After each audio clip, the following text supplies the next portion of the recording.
There are two main reasons I chose Landmark as a place to do pupillage. The first was and is Landmark's excellence in property law. At the time I applied for pupillage, members of chambers were taking part in the Manchester Ship Canal litigation, which was a big piece of litigation relating to relief from forfeiture. The second reason is that I'd heard from a number of different sources that pupils at Landmark had a good work-life balance. That has most certainly been my experience. Pupil supervisors were very strict on me not staying late into the evenings generally. I was told not to work on weekends, so that meant I had a good work-life balance through pupillage. The most surprising thing about pupillage is just how welcoming and eager to get to know me all members of chambers have been, not only the junior members of chambers, but those at the very top. So I wasn't necessarily expecting everyone to be quite so welcoming.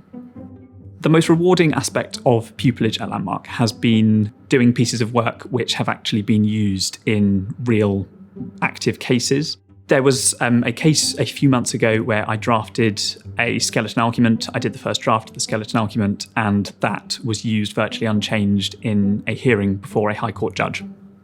For those applying for the property pupillage at Landmark, which is something that I did, I would recommend getting as much work experience in property law as possible, whether that's taking part in a Landmark property moot, or whether that's working as a paralegal in a property law firm, which is something I did.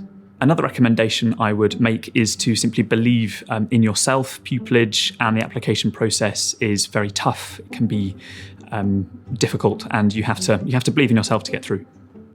I knew I wanted to be a barrister since taking part in my first moot at university.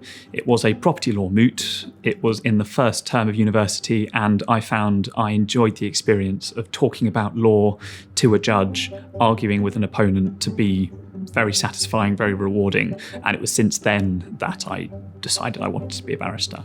I was a paralegal at a law firm in London in the real estate litigation team. Before that, I was a paralegal in a sports law firm. And prior to that, I was a judicial assistant in the Court of Appeal. So I had quite a bit of work experience prior to starting pupillage at Landmark. And before all of that, the BPTC and a law degree. Tips for pupillage, I would say do take every opportunity that you are given. There are lots of opportunities on offer at Landmark during pupillage. Another tip would be to believe in yourself. It's something that can be difficult with looming deadlines, complex areas of work. Really do back yourself. You will be able to do it. And don't be afraid of asking other members of chambers for help with things, whether that's finding a textbook or help with how practically to do something.